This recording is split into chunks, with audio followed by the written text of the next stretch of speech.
things to do first. Go ahead, Mr. Secretary. Yes. The Middletown Area Town Hall was formed to operate as a true town hall with everyone participating and voting. However, county officials required us to elect the board to conform with other county advisory committees.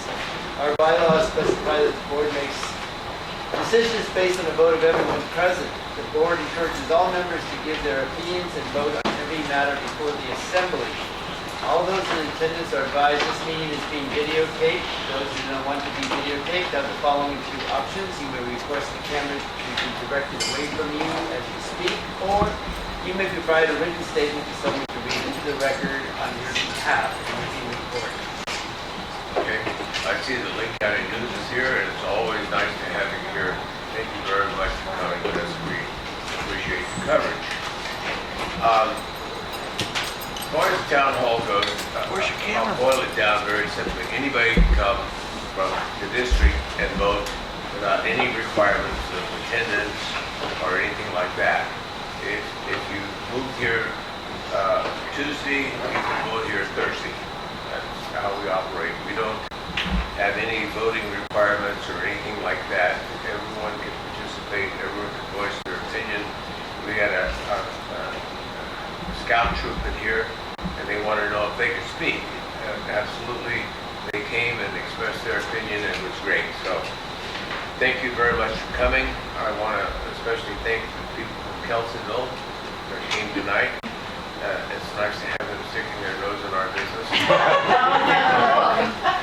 I was up at their place 2 weeks ago, and at a meeting regarding some issues. So, it's nice to have you here, folks. Approval of minutes of May 14th, 2015 regular meeting. I'll entertain a motion to approve. Second. Do I hear a second? Second. We need a motion to approve first. Okay, been moved and second to approve the minutes of May 14th. All in favor signify by saying aye. Aye. All opposed, same sign. Any abstentions? Hearing none, it's approved unanimously. Item 3, public input.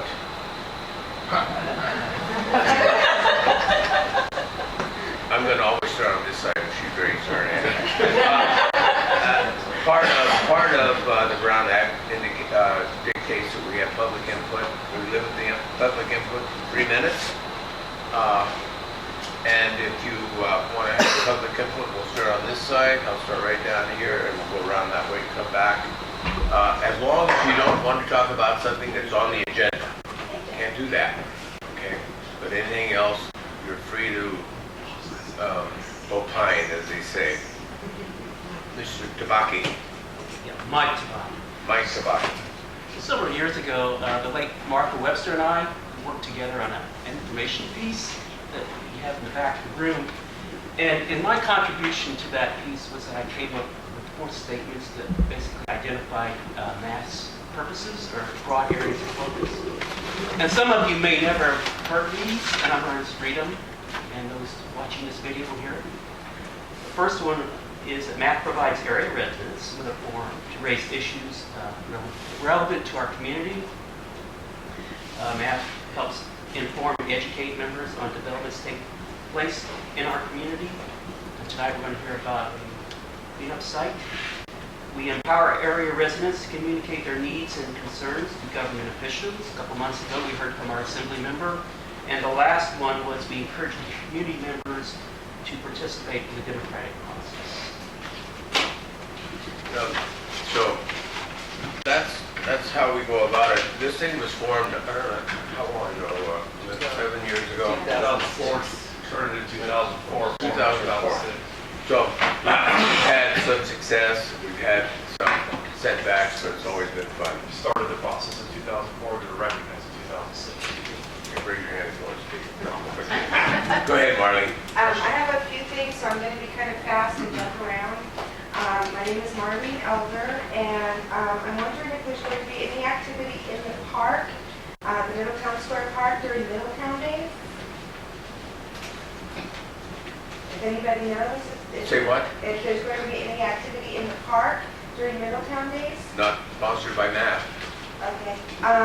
Also, I want to put on possibly next month's agenda a marquee, a discussion of a marquee, and also discussion of the possibility of putting arches at the two front entryways of the park where, on the highway, because we've been having to put temporary ones on and take them down and put them up and take them down. So I thought it would be convenient for us if we just got some nice permanent arches at the two front entrances of the park on the highway. Also, I would like to... Wait a minute. Let's put that on the agenda for September, okay? For the arches? Yeah, and then we can discuss what in the world you're talking about, okay? September? Yeah. Okay. July and August is not the time to talk about anything very serious. Well, it's just up for discussion, not to like make a plan. No, I want to get a plan. I think it's a good idea. So what's going on for September, that's it. Also, I would like... All right. This is a democratic process. This is a democratic process. Also, I would like to get on an agenda the discussion of having artwork on the park, in the Middletown Square Park. Possibly water feature or something that might be mixed in with art. And that's all. Thank you. Okay, thank you. Lisa. This is Catherine for Middletown Arts Center. So it's lovely that you're talking about the possibility of putting art here, Marlene. I think that the square here is beautiful. We all know it is, but the center of town happens to be a little bit further down the road. Where 29 and 175 meet. We have an amazing opportunity because Mr. Beck, who owns the property that we rented, is allowing us to do pretty much whatever we want as long as it's aesthetic in the empty lot, which currently is an eyesore, as you all know. I would like to do an art project there that involves the whole community. I'm collaborating with some other artists, and we came up with a really great idea that really would involve the whole community because people can come and get their figures outlined, kind of like what we do in my class, and but without the expressive part. And we'd just be building people upon people of all sizes, shapes, and in whatever motion, and put that against the fence that is up against Beulah's. And we'd like to not decorate, but develop the area with perhaps gardens, some shade structures, straw bale seating areas, and things like that, because that really is smack in the middle and where all the merchants are, as well. Of course, it takes money. What I'm going to be doing is looking at smaller grants and reaching out for sponsorship and so on, and then asking local businesses, the bigger ones, the construction ones, as well as Home Depot, to match some of the funds that I'm able to raise so that we can create a long-lasting, beautiful center of our town, and so that people will say when they come to Middletown, they will see art and they will know that there is art here. And so I just am letting you know that there will be a happening coming in the next month or so, and asking for support in any way there's not a lot of people here, but for the people who are here, if you can tell me who the Lions Club people are, who the Rotary people are, if you have any other thoughts and ideas about resources that we might tap into, please let me know, because I think this is going to benefit all of us. This isn't for Middletown Arts Center. This is for all of us to have more pride in our beautiful, sweet little town. On top of that, I would like to just quickly change my hat slightly, but just shift it to the side. I know that there's lamp posts on this, but I think that we need flags on our lamp posts. I think we need signs, something about Middletown, something pretty, something charming. I know Kelseyville has it now. I saw something in Lakeport too. I think that if we want people to stop here, if we want people to know that we are the gateway to Lake County, we need to tell them to stop. And one of the ways we can do that is by waving beauty at them. Okay, thank you. Yes, sir. Hi, my name is Kevin Engel. First of all, I'd like to say how great it is to see such a vibrant group of people taking an interest in the goings-on in the county. It's only through organizations like this, town hall meetings and things like that, that our county government really realizes what is going on. And I applaud you all. Now, I have been involved with the Lake County Historical Society for about a decade. Mike mentioned Martha Webster, and I miss her dearly. She was a real integral part of this community. Don't we all miss her? Yes. But anyway, I've been involved, like I said, with the Historical Society for the last 10 years. And it's occurred to me that one of the most important issues that needs to be addressed is historic preservation and designation in particular. We've had a ordinance on the books known as Article 38. This ordinance has been on the books since 1985, and it has only been utilized twice by our county officials, and the Board of Supervisors are the ones that are directly involved with this designation process. They're the ones that approve these designations. The two designations were both county properties. There's a great need, in my eyes, to designate both commercial and residential properties also. So I'm asking you all, I have put together a presentation on the current status of historic preservation and designation in Lake County. And I would really love to show it to you all. It'll And be on the agenda? yes, sir. When? Next month if possible. Next month.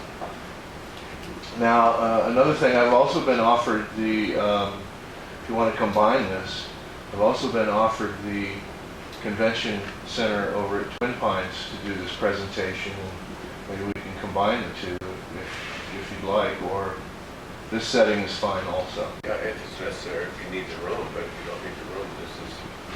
Well, for this presentation, what I'd really like you all to do is appeal to the local business owners especially, and residents who have historic properties,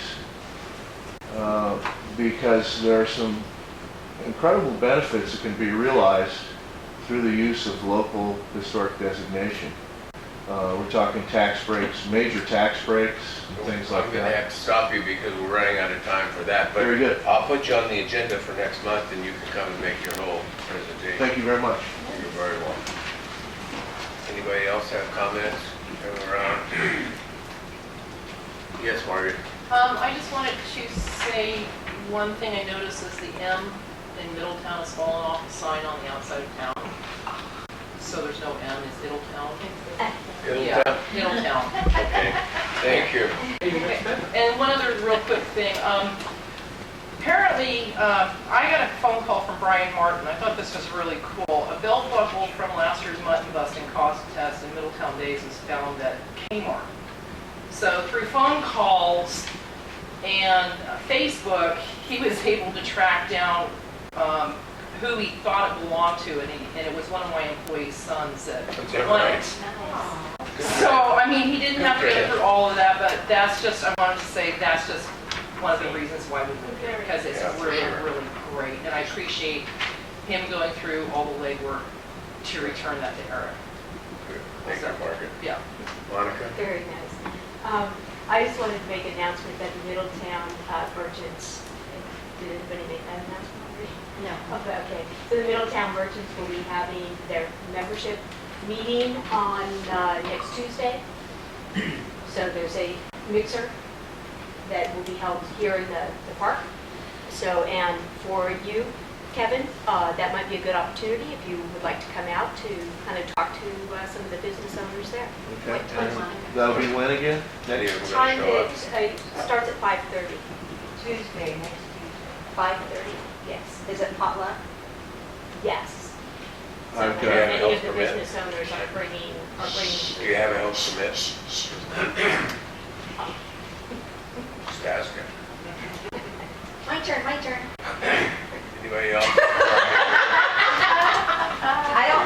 having one back. Oh. I live in Deal Darms, and we just need to excuse Fletcher. Please make sure that you guys sign in, anyone who hasn't signed in, because that's the way that we know to send you agendas and what's going on with Matt.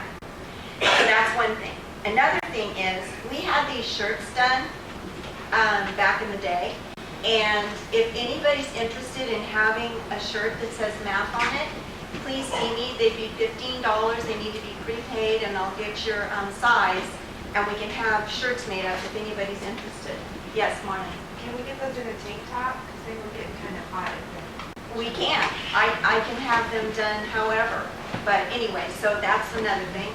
And then one more thing, the Middletown Lions Club, Middletown Days is this weekend. There's a parade that starts at 10. They have a barbecue at the park. They have, Wait, it's not this weekend. next weekend. Sorry. Yeah, 8 days from now. Is it Sunday or Saturday? It's Saturday's the parade. Oh, Saturday. And Saturday night there's a dance, there's a barbecue during the day. They have horse events in the arena on Friday night and Saturday and Sunday.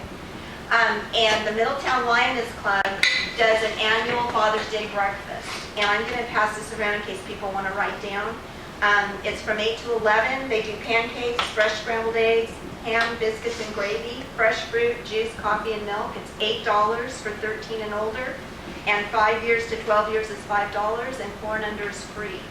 So I'll pass this around so if people want to jot down information about the Lioness breakfast. And that takes care of me. Thank you very much. Thank you, Linda. Any more public input? If not, I'll close the public input and go to item 4, PG&E contract set date on toxic cleanup site. We're not going to use the word toxic. Thank you.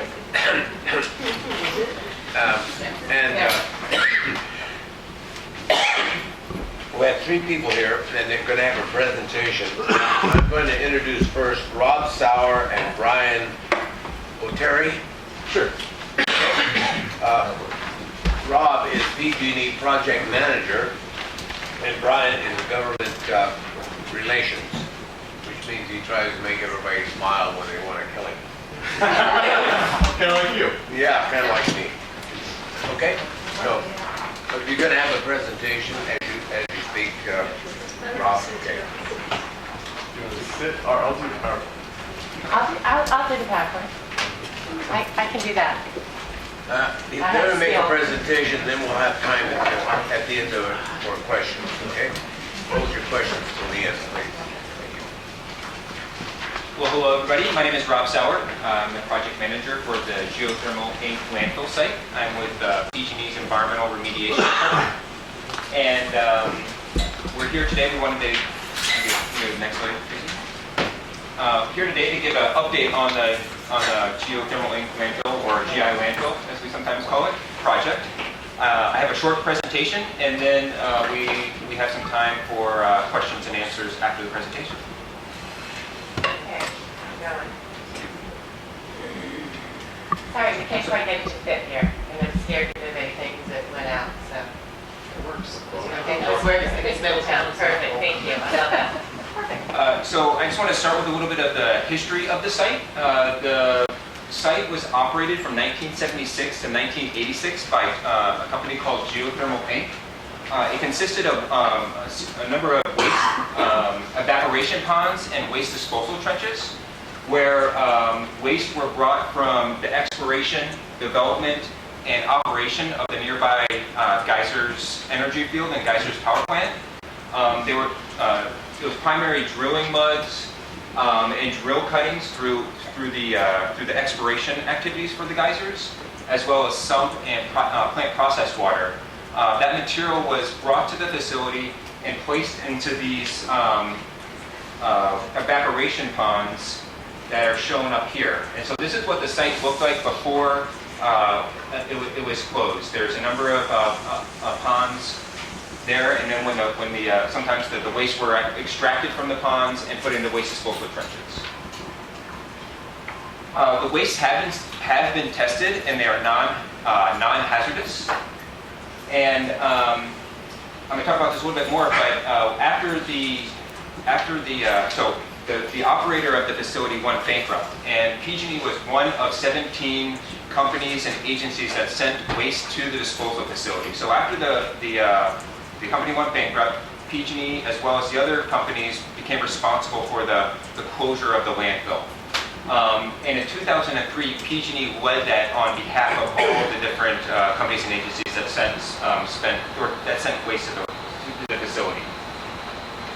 Our closure work and all the work that we currently do at the site is overseen by the Central Valley Regional Water Quality Control Board, or the Water Board, out of Sacramento. So I wanted to go over a little bit of the site closure activities that have been implemented at the site. This work occurred between 2003 and 2006, and the closure work was performed under an approved closure plan that was approved by the Water Board. And basically what the closure entailed was that this is what the site looks like now, an aerial photograph. And so there were ponds here, here, here. There's also ponds here. What we did is we took all of the waste material that were in the ponds and consolidated that into a single closed landfill that has a cap over it. So in order to do that, though, there was water in the ponds, and so we actually had to store, evaporate 21 million gallons of water.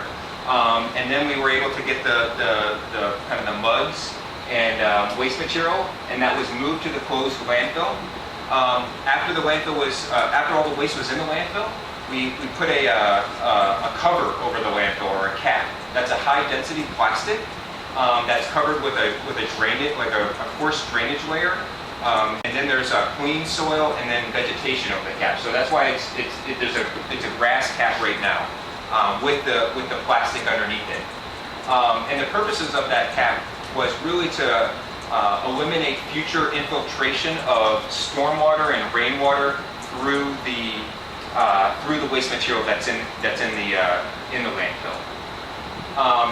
Another aspect of the closure was also that we were required to get separation between the bottom of the waste in the landfill and the groundwater. In order to do that, it's not shown, but there's a lake over here. We lowered the spillway of that lake in order to lower water levels over in that direction. And we also planted 32 acres of eucalyptus trees around the landfill in order to utilize those trees that they have deep root systems, and their roots are going into the water and tapping into the water and essentially acting as pumps and pulling up the water and lowering water around the landfill. Closure activities also included construction of 4 new acres of wetlands down in this area. Those were supplemented by existing wetlands that were in that area, and restoration of additional habitat. So since closure was completed in 2006, PG&E has been performing the post-closure monitoring and maintenance activities. And what that includes is that we inspect the landfill to make sure that everything is okay with the landfill. We also maintain the tree plantations. In the early years, these trees were planted as small seedlings. And so we did a lot of work, irrigation, a lot of work to really get the trees to establish themselves and tap into the groundwater. We also perform, now that the trees are larger, we perform a lot of vegetation management, which is mowing the grasses between the tree plantations. We also we create a fire break around, we utilize goats to create a fire break around the landfill to protect the landfill and the trees from wildfire. We're also doing a lot of limbing up of the trees and continuous inspection of the landfill. There's another aspect of the post-closure activities which also includes the groundwater and surface monitoring. Groundwater samples have been collected from this site for over 20 years, and we continue to do that today, and we'll be doing it into the future as well. We measure the groundwater levels and elevations, and we also collect samples from the groundwater and surface water and send those off to a laboratory for analysis. And all those results are reported to the to the water board on a semi-annual basis. The results of that has shown that this was before closure and currently today. There are elevated concentrations of total dissolved solids, chloride, boron, and sulfate in groundwater in the immediate vicinity of the landfill. In 2011 was 5 years after we had completed the closure of the landfill, and so what we did is we began to do studies to evaluate whether the closure work that we performed was going to be able to meet the closure requirements and the goals of the closure. We did a lot of work, including we did drilling, and collection of additional samples, installation of different piezometers, which are kind of equipment to measure water levels. We did a lot of field studies, testing out some different alternatives, and took all this information, and also we have a groundwater model that we use as a tool to help us predict what we can expect into the future for groundwater conditions. Next slide. So as a result of that, where we're at today, and the current status of the closure is that what we found is that all the closure requirements have been met, except we have not been able to achieve the required year-round separation of groundwater and waste.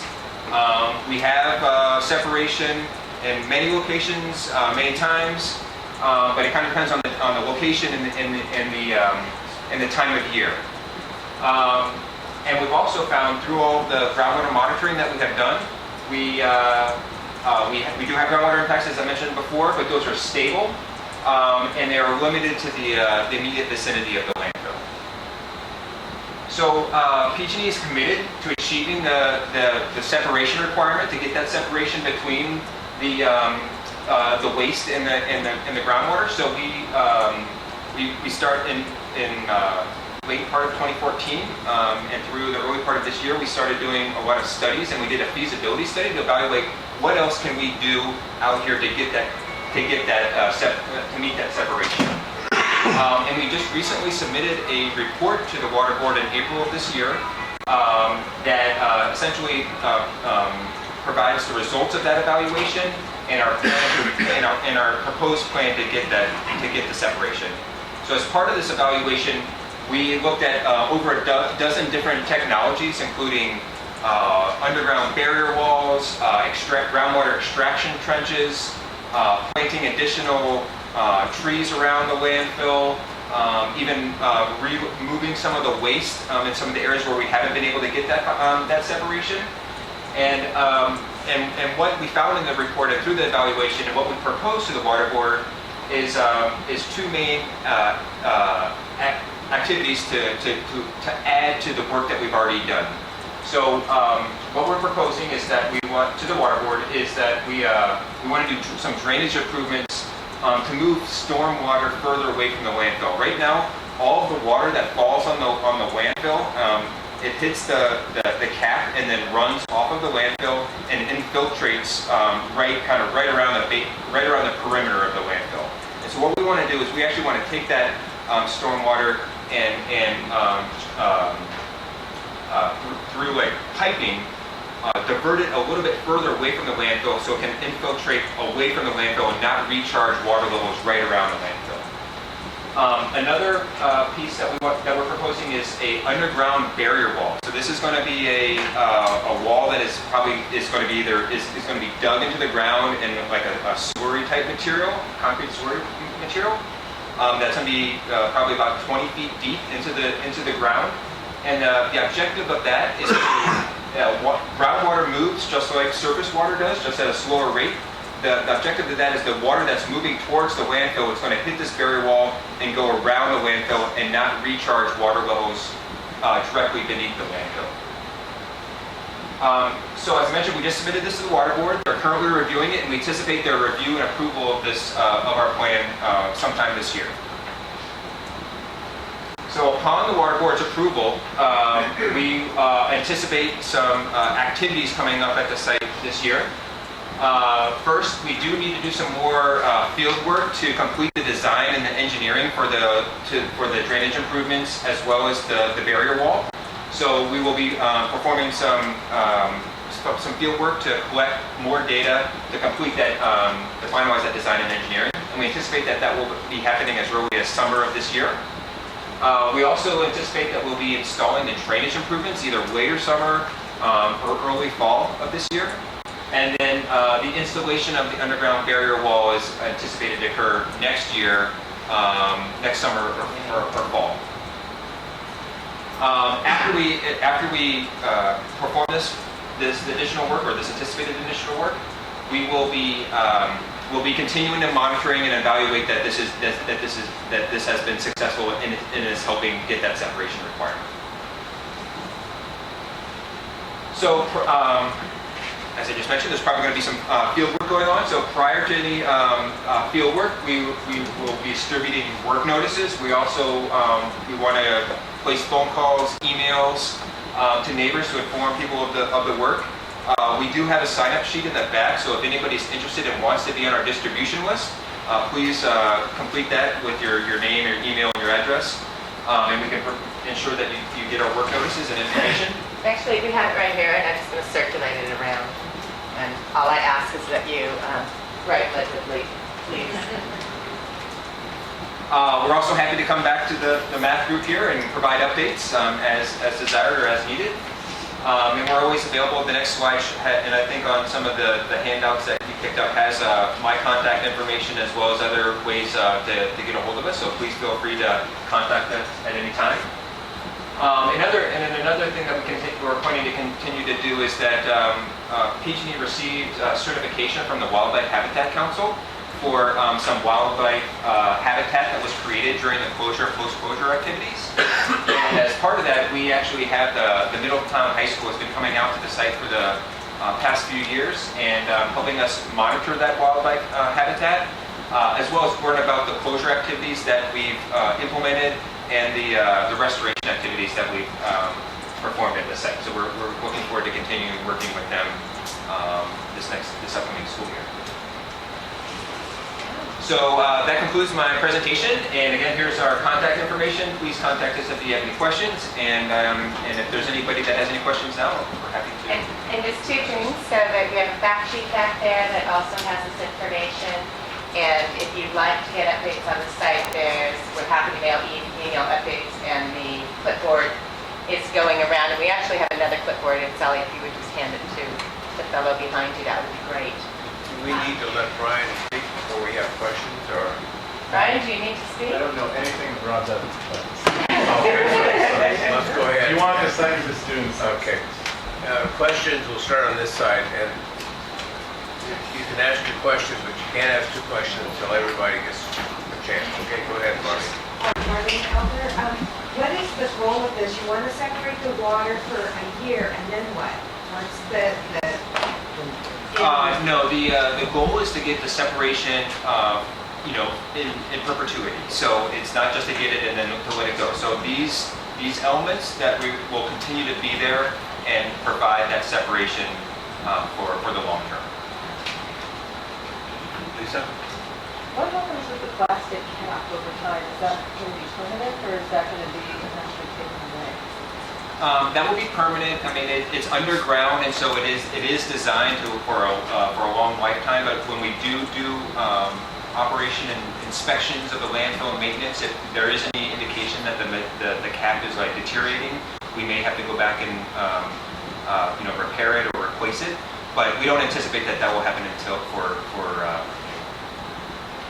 but it's probably probably has like at least a 50-year life expectancy on it, if not longer. So it's like a giant holding tank that's just really dirty earth underneath with this dirty water, right?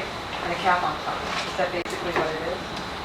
It is not a holding tank. The cap is just on the top, and then there's wastes underneath the cap, and then there's natural soil. Okay. And they can't be removed from it. No, we evaluated that before we implemented this, and as part of the approved closure was to consolidate it and keep it at this facility. Mark or Charlotte, do you have a question? It was too costly to do that. Charlotte, do you have a question? Yeah, I do. So first of all, thank you so much for coming here. Thank you for your transparency. I really appreciate your work to clean up the site. I'm just a little confused about some of the basics here. So on our agenda for today, it said toxic waste site. And one of you had an objection against it. So you say it's not toxic and it's not hazardous, yet you're going to some pretty extreme measures to keep this ground away from groundwater. So what exactly is the problem with the water? Why it doesn't have to be kept away if it's not hazardous? Yeah. So I'm just confused it is about- not toxic, it is not hazardous, but it was a disposal facility that took designated waste. So it's not, it's between the municipal waste where our just garbage goes to and a hazardous waste landfill. So when it was operated, after it was operated, the state requirements are for it to be closed when the operations are done. So that's what we've done is we've closed it, and there are closure requirements that we've implemented here to make sure that remains safe for human health and the environment. And so I assume the groundwater that we're protecting falls under Columbia water districts. Is that it? No. So it's the water board. Oversees the protection of the it's the water board that's a form of the state EPA that oversees the protection of the beneficial uses of the groundwater. So if I would like to look further into how the leakage from that site, how it's going into the groundwater and how it's affecting our drinking water, how would I approach that to find out more about that? We do not think that it's affecting the drinking water here. We've been monitoring the site for over 20 years. We do know where the groundwater impacts that are associated with the landfill are. They're in the vicinity of the landfill, and we have a robust monitoring network that we are going to continue to monitor to ensure that the impacts remain stable and confined to that area. Can I ask a question that might help a little bit? The contaminants are not water. The contaminants are a solid waste. And what you want to try to do is keep the water away from going through or touching the waste. Yeah. Is that the The contaminants are the boron, chloride, sulfate. That's solid. Those are naturally occurring elements that just are in higher because those are found in hot springs, and so when we're drilling the wells in the geysers areas, that was in all the muds and the material that was coming out of the ground. And so with all of that material going here and being placed into those waste disposal facilities, it's a kind of highly concentrated amount of those elements that are in the a little bit more. When you drill a hole, they put drilling mud in. Okay, the drilling mud as it goes in is not contaminated. It gets contaminated by the material or the whatever's in the hole. That's what contaminates the mud. Is that true? The drilling muds do have some of these elements that we're talking about as well, and they're in addition they are already in the ground and in the water. Okay. Different elements are in different areas depending on the geology. Sure. Okay. And it's really important also to let people know that the original dump site, the linings weren't good and it leaked. Right. They leaked stuff into the groundwater. And is there still a plume that goes towards Middletown in the groundwater? So I'll answer both of those questions. So the first question, so that's a good point. So we think that a lot of these groundwater impacts were a result of when the ponds were in operation and before it was closed. So they were unlined ponds. All these muds went into the ponds that were sitting in groundwater, and when the water was in contact with the waste, it was leaching out and getting into the groundwater. So these impacts have been there for many years, And yes, there is a groundwater plume there still, but it is stable and in an isolated area. It Yes, hasn't moved anymore. right. Okay, any more people on this side have a question? How about around here? Any questions over here? Yes, Mark, Monica. I just wanted to ask a question about your monitoring wells. Where in proximity and how many and how do you monitor what you, if the answer to your question? Sure. How far from the site are they? So we have dozens of wells. Majority of them are on our site. We also have a few off-site. And how they're monitored is that we collect, we stick a water level indicator down there to see where the water levels are, and then we actually surge or pump up the water and put them into sample containers and send those off for laboratory analysis. So we have wells in all locations around the landfill in every direction, and monitor those on a quarterly or semi-annual basis. How far away are they from the site?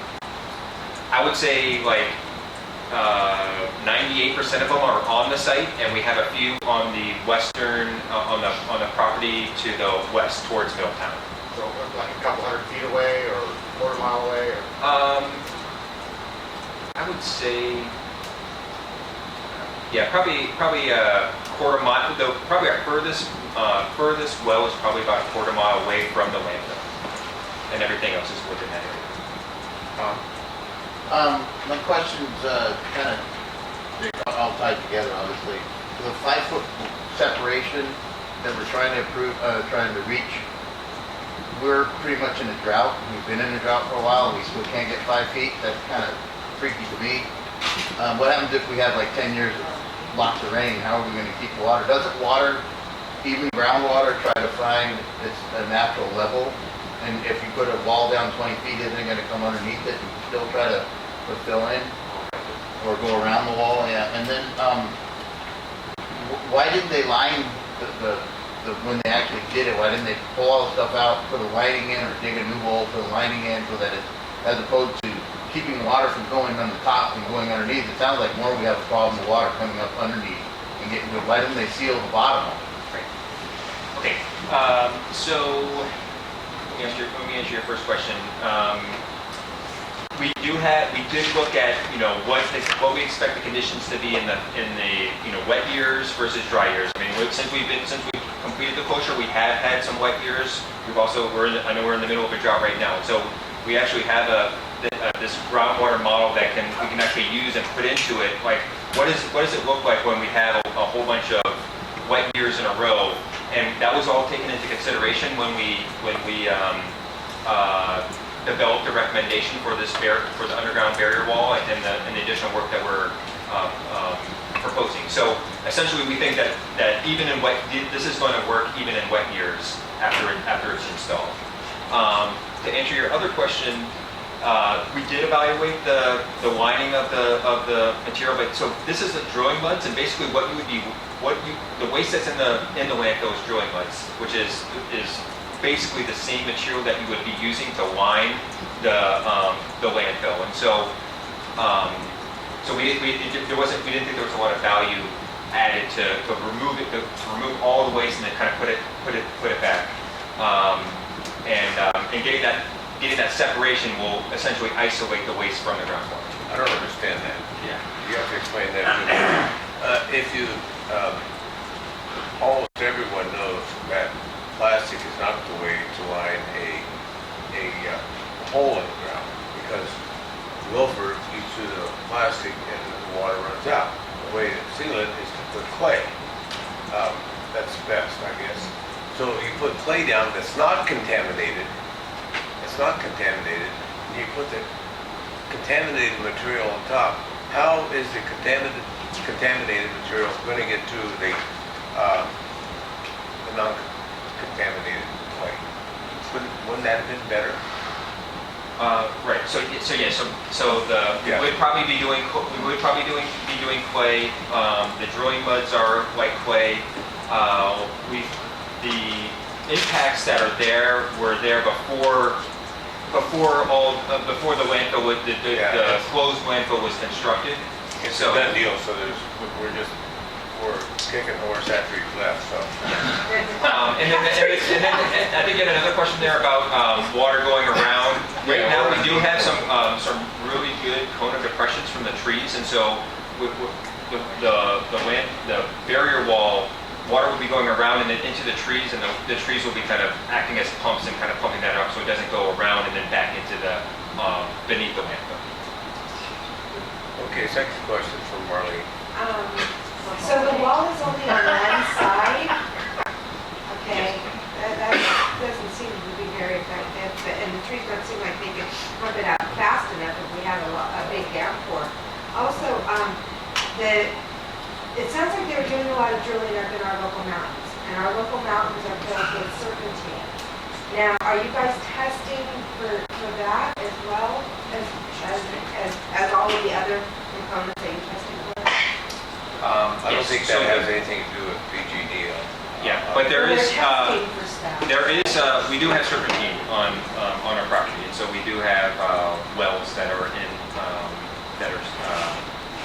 the serpentine. So So is that Yes. part of your testing levels and stuff that you're looking at as well as all of the other typical things that you're looking at? yes, and the serpentine actually has a lot of these constituents in it, all the rock and soil around this area. But yes, we are testing the serpentine. Linda, you have a question? Yes, I do. A few months ago, you and I talked because people in the valley that live there were concerned about big trucks coming in with dirt and doing all of that. And then after you and I talked, then there were drilling rigs all over the place, and they were concerned about that as well. My question is about the drilling of the wells. You said that some of them you closed, some of them you replaced, some of them you repaired. Are they all the same depths and in the same areas as were the ones that were there designated by the Regional Water Quality Control Board when this first all came about? Yeah. So all that work was done in accordance with approved work plans from the water board, so they were aware and approved all the work that we did. We did replace some of the wells. What we found is that some of the wells were actually screened across multiple water-bearing areas, like the serpentine and the unconsolidated material. And so what we did is we replaced those with one well that's screened in unconsolidated material and one well that's screened in the serpentine, so that we can get representative data of just that water, those different water-bearing areas. And they're in the same places, they didn't get moved. The wells are all in Right. the same places that they were. You just added some. Yes. Okay, any more questions? I think the more questions we ask, the more we have, so I'm gonna give it about another 5 minutes and we're gonna close Well, I it. got some. Start at the back, you have not asked your question yet. Earlier in the first slide that you presented, it said that the water was non-hazardous. Who determined that that water was non-hazardous? So I should clarify, the waste is not hazardous. The wastewater? Yes. And that was based on testing that was performed and submitted to the water board. So that was done by PG&E then? Yes, yes. And all of your periodic testing as well, that's all done by PG&E? There's no outside agency, there's no one else who's providing that testing, it's all PG&E? Well, it's PG&E and our contractors that do it, and then all of the testing results that we prepare is submitted to the water board, and they review, comment, approve those reports. Well, actually, they go to an analytical laboratory that's independent. Oh, okay, yeah. Okay, I'm sorry. Okay, so we, our contractors collect the samples and they send them to a, state-certified laboratory that analyzes them. They send them to us, and then we're back to our contractors. They write a report and send it to the water board for their review. And I believe you also have samples and blank samples and things so that you can control, right? Yeah. For error. So PG&E supplies the samples and they send them out then? Yeah. Yes, ma'am. Do you test just for inorganics? Do you do organic compounds as well? We sample for the elements that I mentioned. We also do sampling for metals and also volatile organic compounds. Those are done on every 2 years, I believe.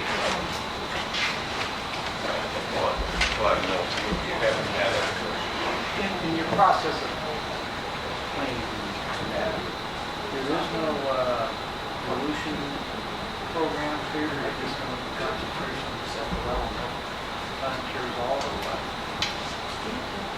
Yeah, so we're not actively treating or cleaning up the groundwater, and that's because it's stable. It hasn't gone anywhere in 20 years, and it continues to show that it's stable. So we are not actively treating the groundwater. Not the groundwater, the product itself. Oh, the waste. No, we're not treating the waste. We're not treating the Mixed a waste. lot of dirt in it to dilute it. You Yeah, can't do yeah, that. mhm. Yeah. We did mix dirt in with the mud to make it a little bit more solid, so that we could Yeah, move it's it. all that you did, not trying to treat the factor. How long do you think it take to dilute what you got there? I don't know. Yes, you can. Okay, anybody else that hasn't asked a question?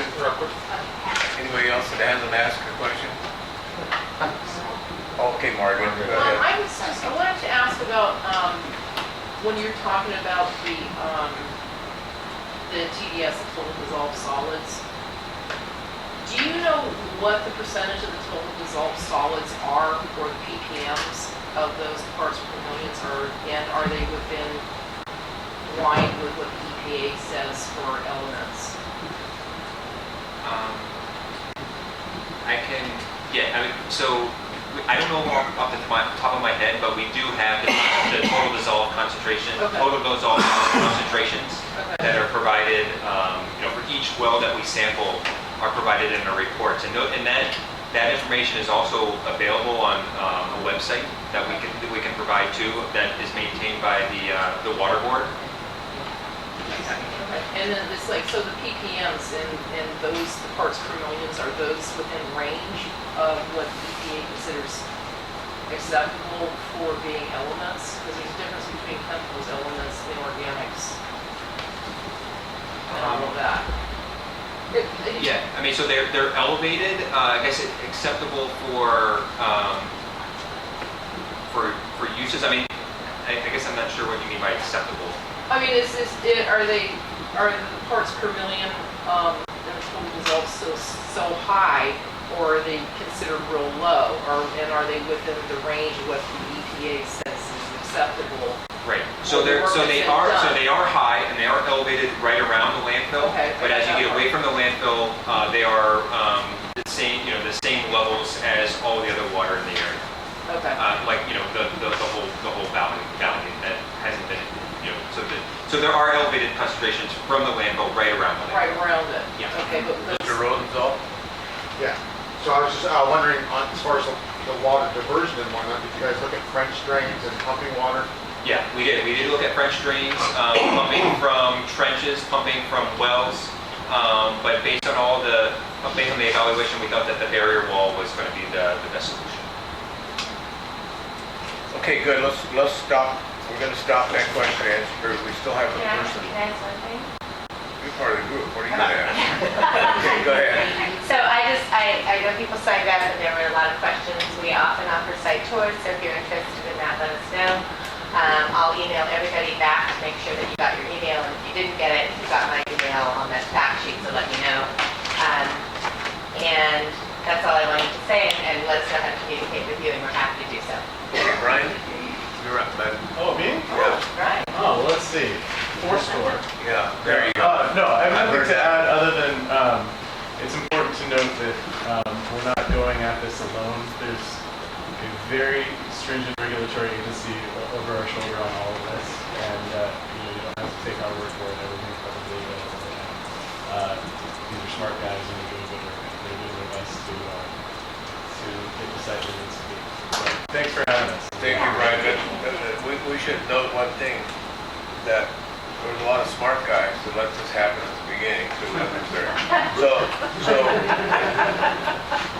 We have to be careful. People live here. Where do you live? I work out of San Ramon. Oh, okay, good. And you? I live in Napa. Yeah, good. It's a great town. But we live here, and that's our site, and whether we want it or not, it's our site, and the same smart guys that are fixing it are the guys that caused it. So we just have to, there's nothing we can do about it being there, except try to mitigate the damage it's going to do to the future of Middletown. All right? Thank you very much for coming. Can I ask Appreciate one it. last question? If you needed it from Middletown for water from the town? Yes. I drink it all the time. Yeah. I was just drinking it, Okay, all right, we're going to close that segment. Thank you very much, Rob.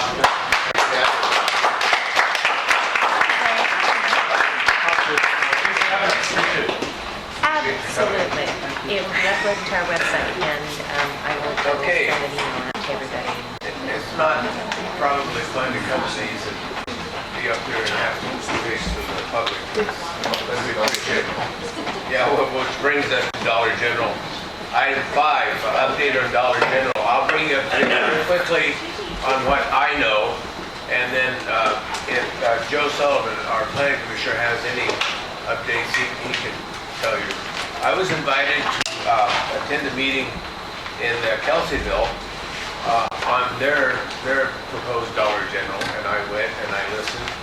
And then the next Thursday, I went to the planning commission meeting and listened to their discussion on their Dollar General. And there was a lot of input, and the long and short of it is the planning commission voted 5-0, turned down the application.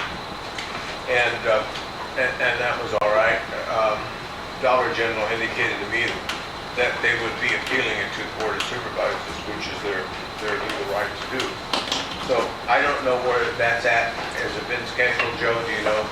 No, I asked Rick about it today, and at this point it hasn't been scheduled, and they haven't been very flexible on design, which has been one of the major concerns. That was a concern in Kelseyville as well. They have you have a certain look if you wanted to conform the way that the building sits on the lot, and there was some other issues that they weren't being very flexible on. And from what I understand in my discussions today, they're continuing to be that way. They did file the appeal, I don't know about that, but Rick said they were going to. because that was supposed to be done in 7 days, so. We did. Oh, that's beyond, we're beyond that. The issue for us, listening to all of you, was the location and the design. Setting back the lot with all the other buildings in Middletown set up near the highway, and it's going to stick out like a sore thumb. They wanted a sign too, that's not that strictly is against the. Yeah, they want a sign that doesn't conform to what we want. The other issue is we don't know yet what Caltrans is going to require of them. They did a traffic study, but Caltrans has not done their study. So we don't know what they're going to want them to do. And there's nothing scheduled, so there's no really point in getting all stressed out about this thing until we get some notice of a meeting or a hearing. Yeah, Monica. I don't mean to put Joe on the spot, but I'm wondering if you can share with us that, because there were 2 reasons why the planning commission denied Dollar General in Kelseyville. Do you recall? Well, one of the ones was school. They were concerned about the traffic and kids cutting across the street to the store. There was no traffic study done, although it's not required either for that situation. So it was a safety issue? Yeah, it was a safety issue, and then the conformity. Kelseyville has a very active business association there, similar to, it's not a math situation, but they had a large turnout, and there was a lot of people that had a lot of good input on that subject.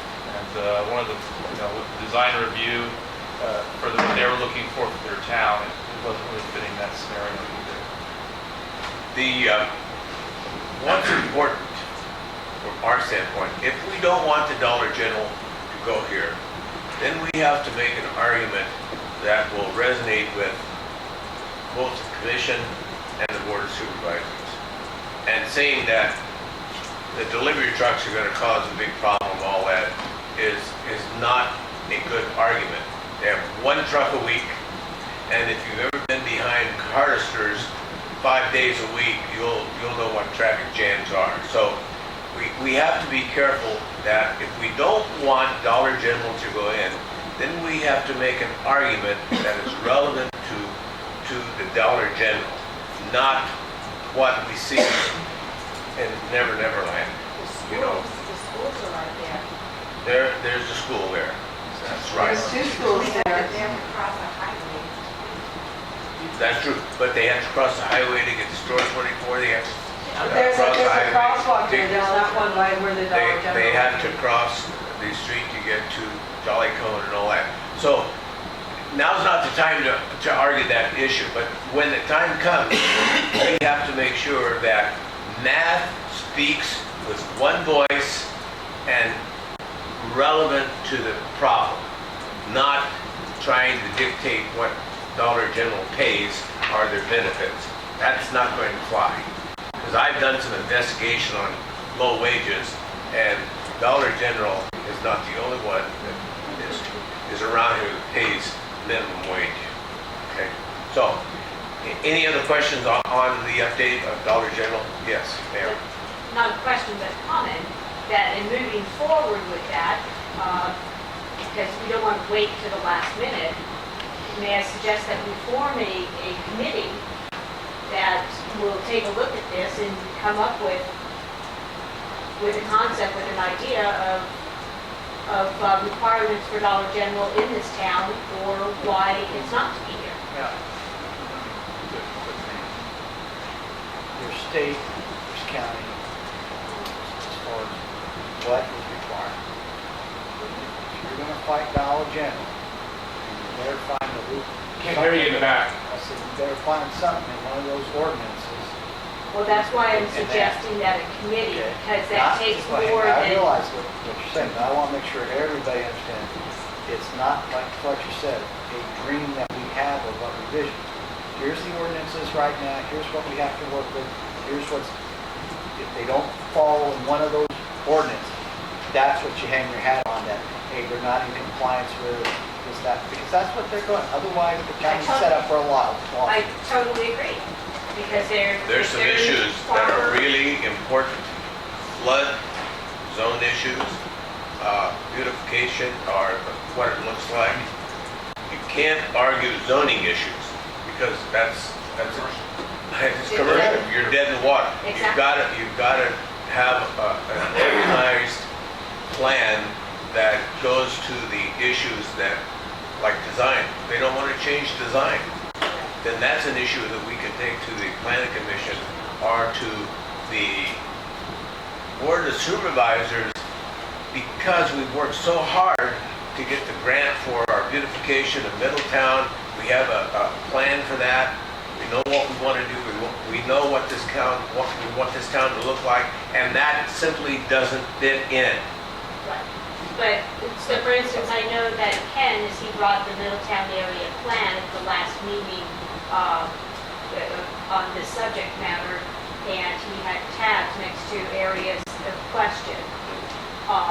But to me, that's why you need kind of a subcommittee. You can take a look at that and then bring it back based more on facts. What's the feeling of the people here about that?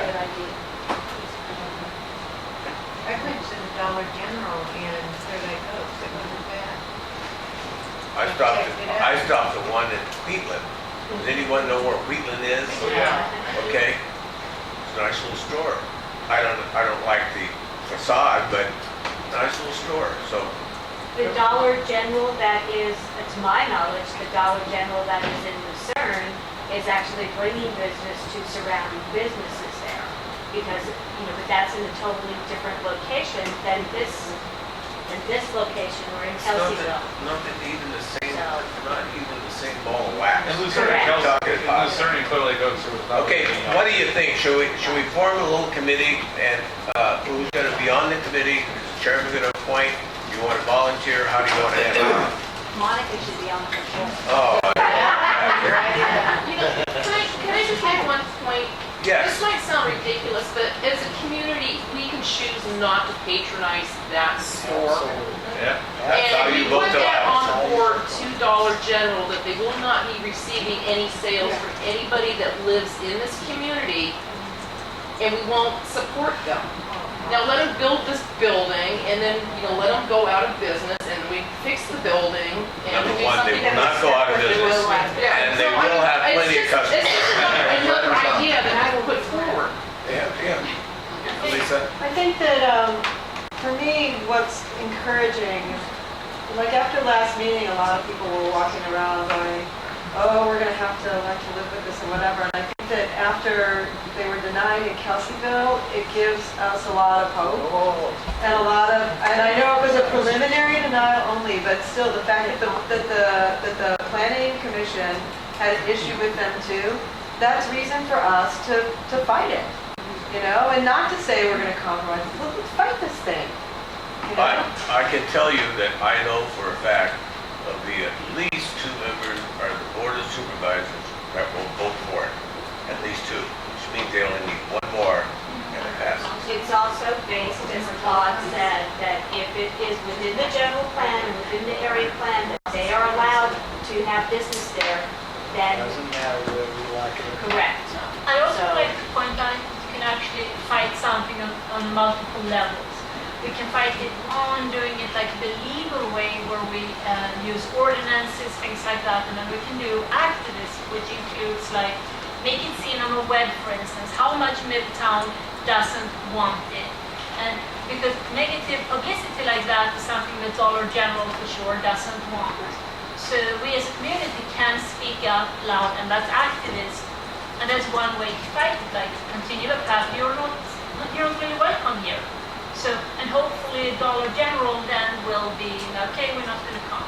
And parallel with that, I think we should also go the ordinance route. I can tell you that I have coffee and breakfast with a big bunch of guys and gals down at the Calpo, and they own businesses, and they're in favor of it. They say, what right do we have to deny them? They meet the zoning, they meet this, they meet that, and if they will comply in any way, then it's none of our business. So we're not speaking for the whole community. Make sure you understand that. We're speaking for a group of people that are opposed to it, but not everybody is opposed to it in Middletown, just so you know. Yes, ma'am. So what about forming a group, a consortium, land conservancy group or something, and just buy the land out from under them? Why, why can't we just prevent the whole thing by buying the land and putting something better there? You can. Or leave it alone? You certainly can. Do you have your checkbook with you? I do not. So, But maybe that's something that a committee could explore. Quick thing here, just so you all think about this. These guys have 1,700 stores throughout the U.S. you can't. Publicly traded. Hang on. 95% of them are in rural community. They've been down this road a few times. Well, I think just because they have a lot of experience of, predatory business practices doesn't mean that we have to take it. Wait. I want to be careful. We're not going to go down that road, predatory business practices. You don't know what the hell you're talking about, okay? You may not like them, you may not want them there, but we don't want to start down that road. They were here, they were pretty nice guys, they answered all the questions. So don't start in on the predatory business practices. Okay, yes, sir. I'd say one of the concerns, I would imagine, in any community, especially here in Lake County, we have such a wonderful ambiance of the downtown districts. And historic preservation and historic preservation are part of this. And I think a lot of people don't really want to see their communities change in certain areas where there is this Western or early 19th century ambiance that Middletown definitely has. And one of the solutions for that type of business moving in is to declare a few blocks of the downtown area as being a historic district. Don't even go there, buddy. Why? I've lost millions of dollars because some idiot designated my building a historic place, and then I got stuck with it for 50 years, so Well, I'm not in favor of historic things at all. When it comes time, the community will decide what historic things need to be, not a committee. Yes. Fletcher, with all due respect, it's not about you, it's about the community. You know, I I love understand you, man, that. but it's I about understand the that. Please don't community. talk to And me like there I'm an is a idiot. place, and they said this point blank. When we come, we're the first box store, and then more of them come. Yeah. As if that's what we want. But we don't want that. No, I agree. I understand that argument, but historic buildings are a blight on this community. We have one downtown now, then nothing can be done with it. It just sits there and continues to rot. You know which one I'm talking about. Okay? Yes, ma'am. You have a question? Okay, good. I'm going to close the discussion. One thing, Mr. Charlotte Fletcher, Yeah. just before, as far as my feelings are about the Dollar General is really the well-built grant that we've got. And I have a letter here that says, we want a healthy community. So the well-built grant that we've earned, because we're a very unhealthy community, 1 out of 5 in the whole country. I believe there's 5 grants for the well-built. So their products that they sell would hurt the well-built program. There you go. Okay. Now, we're going to close it. We're going to close the discussion on this, other than to form a committee if that's your desire. Okay? I'll entertain a motion on how to do that and how you want to handle it. Hearing no motion. Okay. I make a motion that we have a committee to look at the legalities, I guess, the ordinances, and make sure that it's all in compliance with our area plan. That's one aspect of that committee. One aspect. The second aspect of that committee should be to figure if it's the desire of that committee to be opposed to it, then a strategy for to present to the Board of Supervisors and the Commission why we don't want it. Yeah, Monica? I would suggest that, well, again, I guess my suggestion is based more on that this committee be assigned to do research on this of what we're looking for and what we're not looking for, and pros and cons, so that it's preparing and presenting objective information to this body. So the math can go and... Right, I'm not suggesting that this committee make a decision for or against. I'm saying that we actually be looking for and trying to stay focused on looking for the facts, what we can hang our hat on. I gotta tell you, over at Kelseyville, and I think these folks sitting right next to me can agree to this, is that if they have an organization there that really came together, again, their business community, came together with some solid ideas and facts and presented it to the Fund Commission. I think that's one of the reasons why they were successful, and at least at that stage, getting what they were looking for. Does that say anything about our business community? That's enough said about that. Yeah. And since they haven't done anything, we've had 4 meetings on Dollar General. The business community has been, the business community is here. I'm business. No. I'm talking about the organization. The organization has not been here and got in the fight with us. Some of them. They have. Yeah. Okay. They have. But that's what I think we need to coordinate. Yes, go ahead, I ma'am. just would like to clarify something. The Business Association did sponsor the town hall, but the committee that was looking to present to the Board of Supervisors happened to be made up of some business members, and some of us were not. And so it was a committee of about 12 people that we did our research as well as we could to present to the planning commission. And I also think that just an impression I got from people on the planning commission was they are not real happy with the Dollar General as being a company that maybe they thought it was.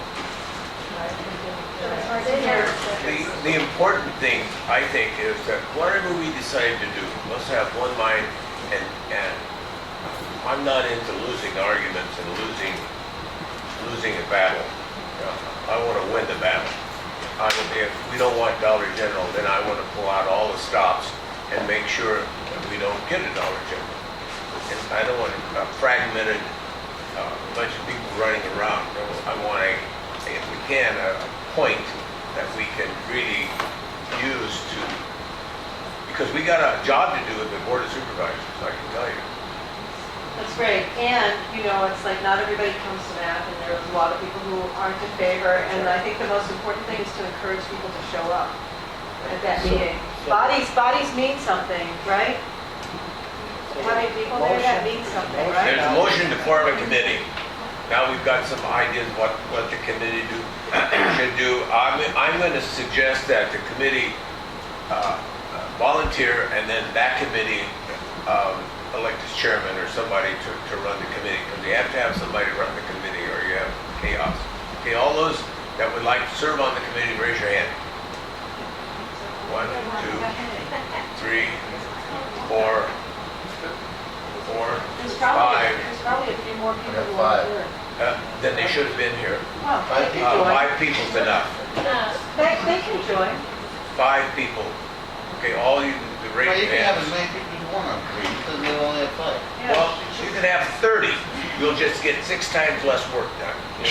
Well, there might be some important people who couldn't make it today who have insights and energy to give to this. Who should be invited. Okay, we'll put it off. I'm going to table it until, No, let's keep going. Okay, there's a motion out there to form a committee. Yeah. Hang on. How many are in agreement to form the committee? Okay, you got that.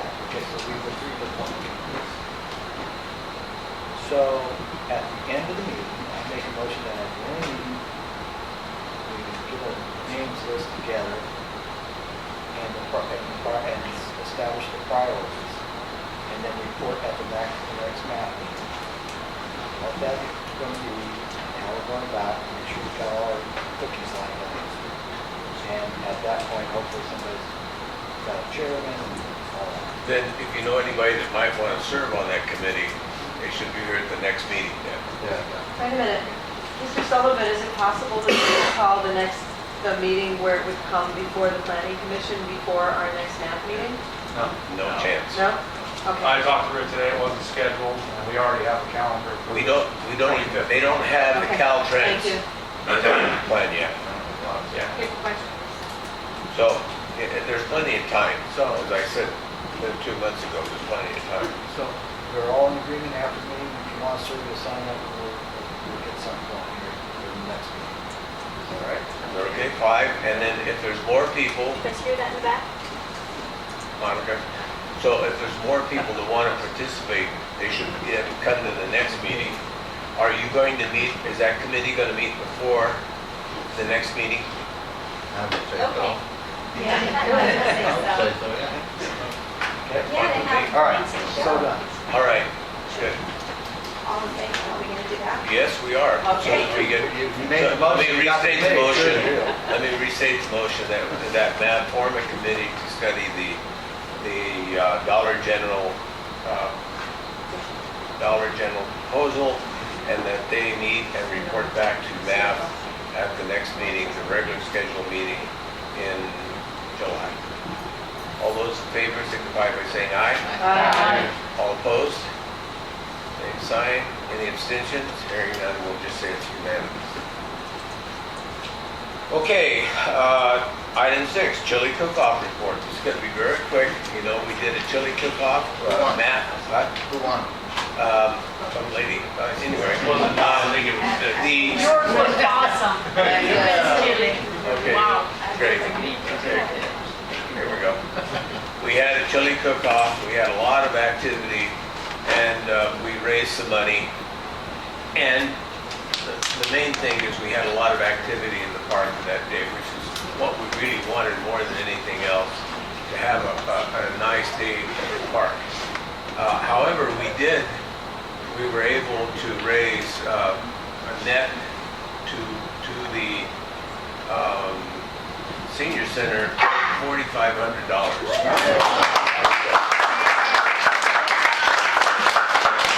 So we were happy about that, and we're planning it for next year. We had some one-time expenses this year that we won't have next year, so we should have a very good turnout. I want to thank Marlene. I want to thank Charlotte, Linda, Monica, everybody that worked hard on it. Claude was there at the beginning and the end every evening, and I appreciated his help. I want to thank the high school group that came and helped.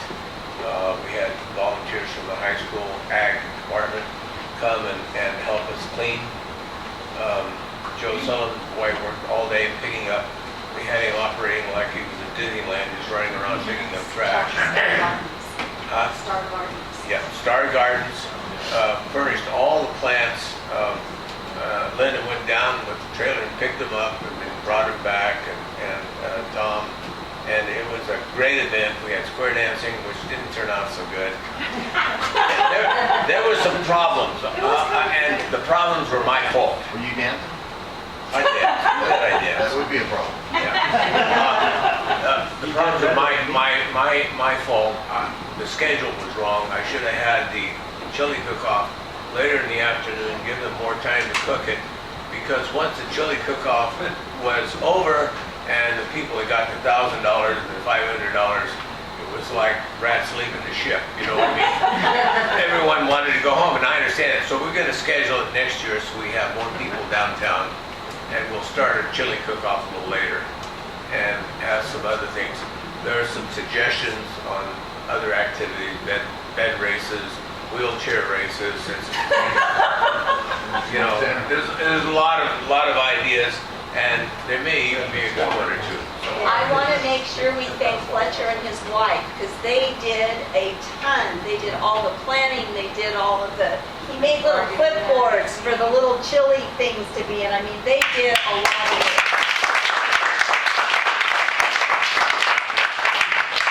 my wife made all the signs, and she made them on a little computer. I know. And had to cut them and paste them together.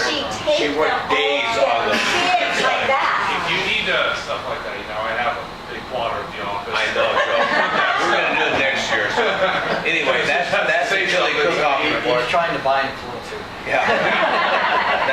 So we gave the senior center the $4,500, and she said that would feed that would furnish about 700 to 800 meals for our seniors. So that's worth it, and that really makes you feel good inside. Item 7, movies in Middletown. Marlene, my little chickadee. Okay, I did not put this on the agenda, but I'm more than happy to talk about it. The Middletown area merchants are going to be putting on movies in the park in Middletown here. Hardisters is, right now they are collecting money at their registers to help buy the equipment. So please donate generously at the registers at Hardisters so that we can get the equipment.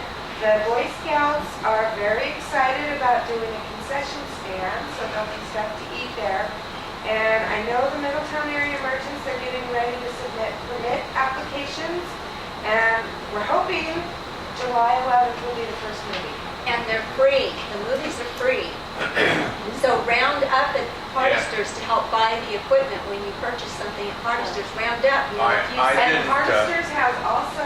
There's no jars there. I looked today. It's rounded up. Rounded up register. I gotta remember that. There's signs right on the front of all the registers, but they're using this. But also, Hardisters is going to be donating all of the licensing fees for the movies, and that is huge. They're very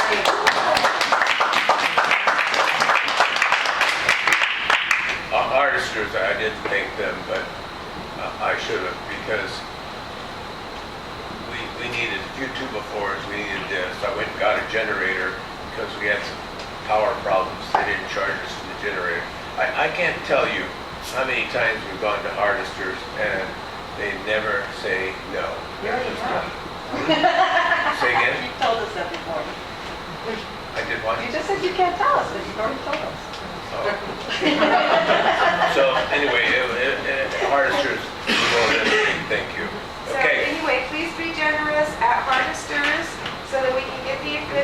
and tell all your friends to be generous. And hopefully we will have movies starting in July, and they are free. You will have to pay for concessions though. Item 8, new light poles. If you've noticed down by the school, and I didn't know this was coming, so I was lying about it with everybody. I was down one Saturday and there was a crew of about 30 guys with 4 trucks, and they were taking down those old wooden poles and putting up new metal poles. So they've got them down Law and part of Barnes and Big Canyon and so on. So that really worked out great. And I don't know who we owe a thank you to.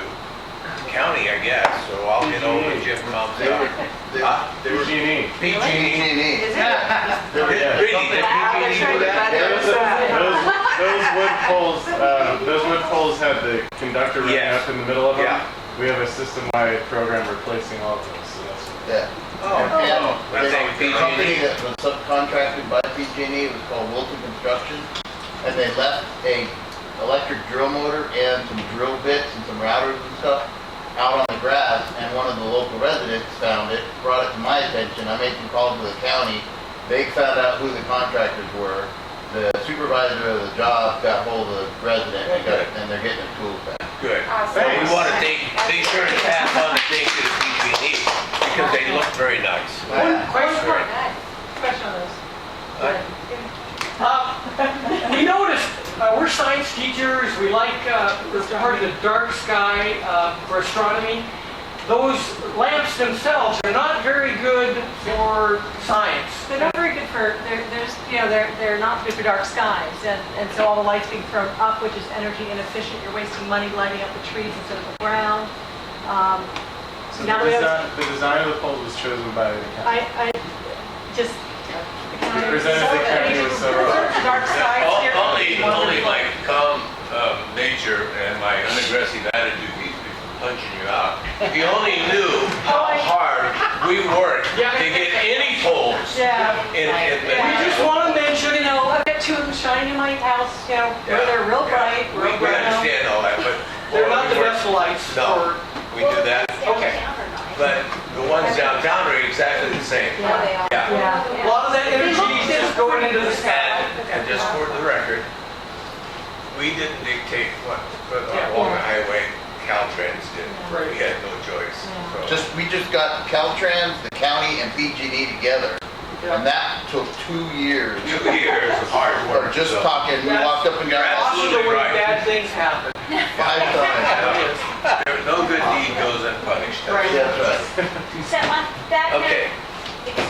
can I just backtrack just a little bit and offer a thank you to Marlene because she has been working on what, 2 years now? Yes. Marlene is a workhorse. She does all kinds of things for the town. Okay, agenda for July 9th, we have Kevin Ingalls. Kevin, is that right? Or he must have been. That's all right. And Marlene's Arches. Arches? Oh, Well, the The gateway. marquee and the arches. Okay. I really want. Okay. That was for September. In Wellville, wanted to Wellville. come down and make a presentation at some time. Nice. No, Ken knows Patrick. Yes. No, I don't know if you want to reach out to him or, See if he wants to come but down. Wellville would like to make a presentation to Wellville program. That would be great. Remember, not this weekend, but the following weekend is Middletown Days. There'll be a parade. And we didn't plan anything for the park this year. We had a band there last year and some other things, but we didn't plan anything. After the chili cook-off, we couldn't stand to plan anything. So maybe next year we'll do something during Middletown Days. Okay, yes. Everybody go to the park and see the Eco Art Sculpture Walk. It's lovely. Every year it gets better, and it's lovely again this year. Please go see it. It's free, and it's a lovely day in the park.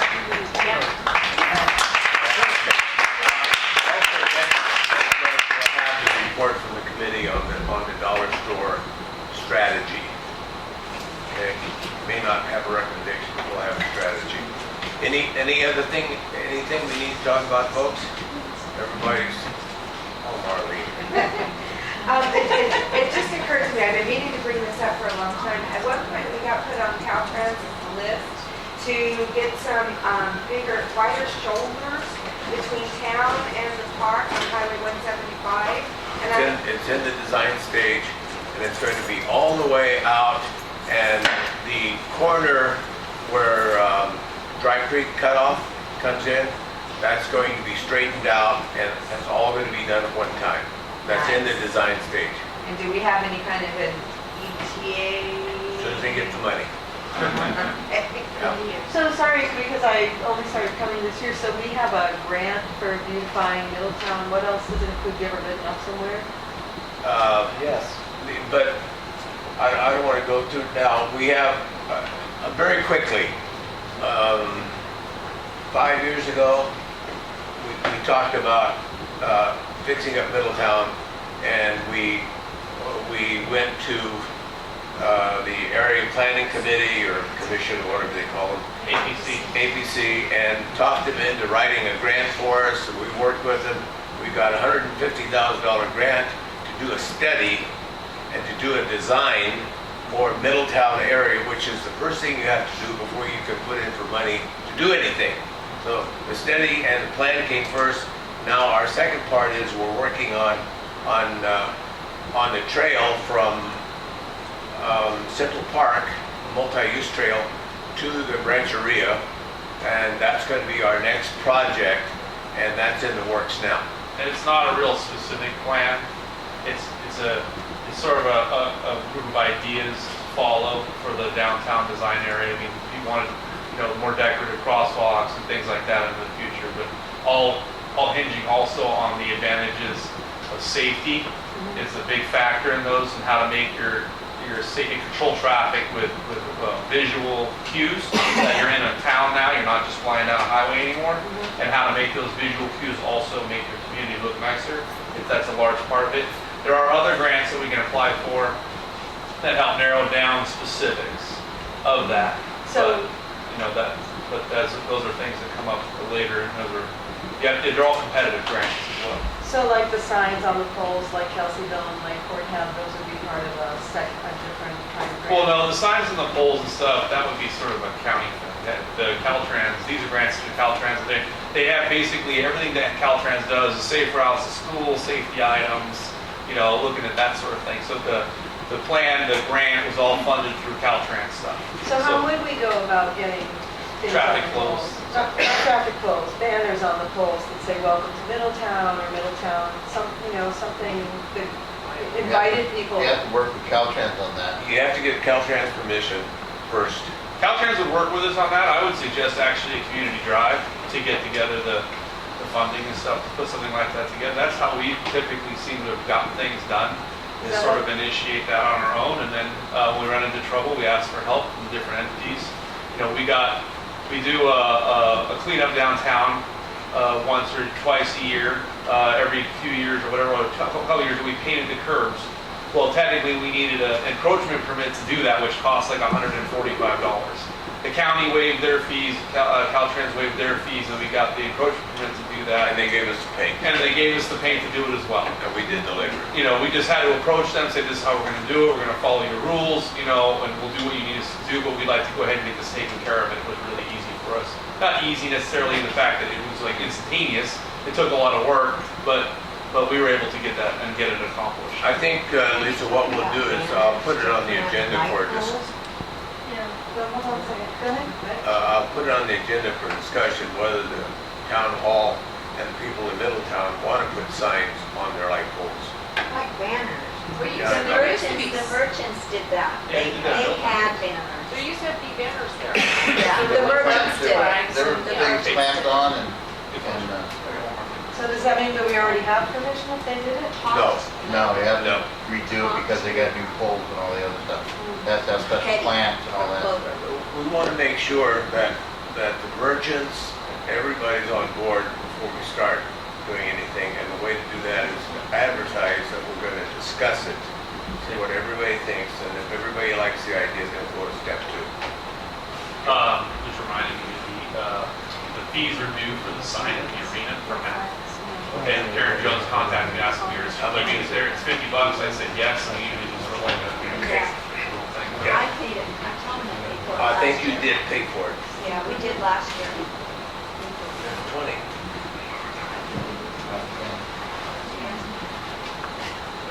I'll come to the rest. Okay, done. Yep, done. Are you sure? Done, yeah. Yes. One more thing. One more thing. And plus, you may not like this, but I'm going to say the turnaround is fair play.